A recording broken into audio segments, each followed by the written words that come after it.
when you first start a company, there's lots of optimism and things are great. And then, so happiness at first is high. Then you encounter all sorts of issues, and happiness will steadily decline. When my brother and I were starting our first company, instead of getting an apartment, we just rented a small office and we slept on the couch. We had just one computer, so the website was up during the day, and I was coding at night. 7 days a week, all the time. If you succeed, and in most cases you will not succeed, and Tesla almost didn't succeed, came very close to failure. I don't ever give up. I mean, I'd have to be dead or completely incapacitated. Work hard, every waking hour. That's the thing I would say, if you, particularly if you're starting a company. And then just work like hell. I mean, you just have to put in, 80 to 100 hour weeks every week. Other people are putting in 40-hour work weeks, and you're putting in 100-hour work weeks. Whatever area that you get into, given that, even if you're the best, there's always a chance of failure. So I think it's important that you really like whatever you're doing. If you don't like it, life is too short. If you like whatever you're doing, you think about it even when you're not working. I mean, it's something that your mind is drawn to. And if you don't like it, you just really can't make it work, I think. If you succeed, then after a long time, you will finally get back to happiness. And I remember having a moment thinking, I'm now, for the rest of my life, going to be called a bad girl. I really don't belong here, and I don't even know how this happened to me. That I am in a place for bad girls. Because I didn't feel like I was a bad girl.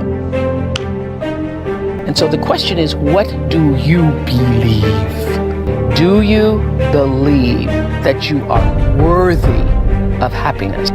I know that if you allow the past to define your present, that you never actually really get to live the life that you were meant to live.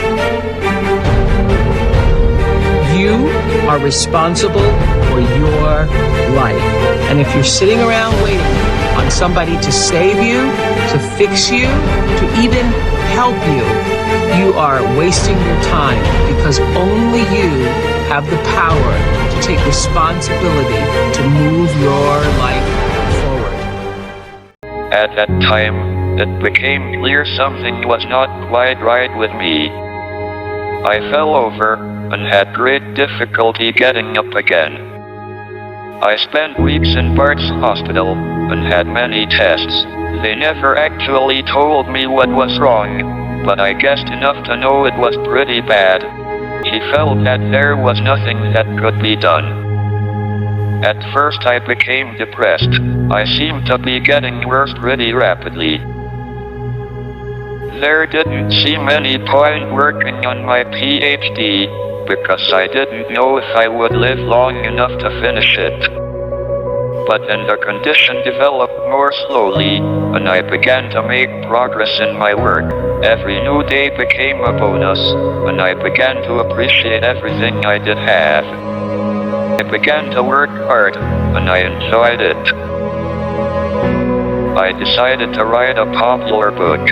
While I was writing it, I became critically ill with pneumonia and lost my voice due to a tracheotomy, but I kept putting a lot of effort into the book.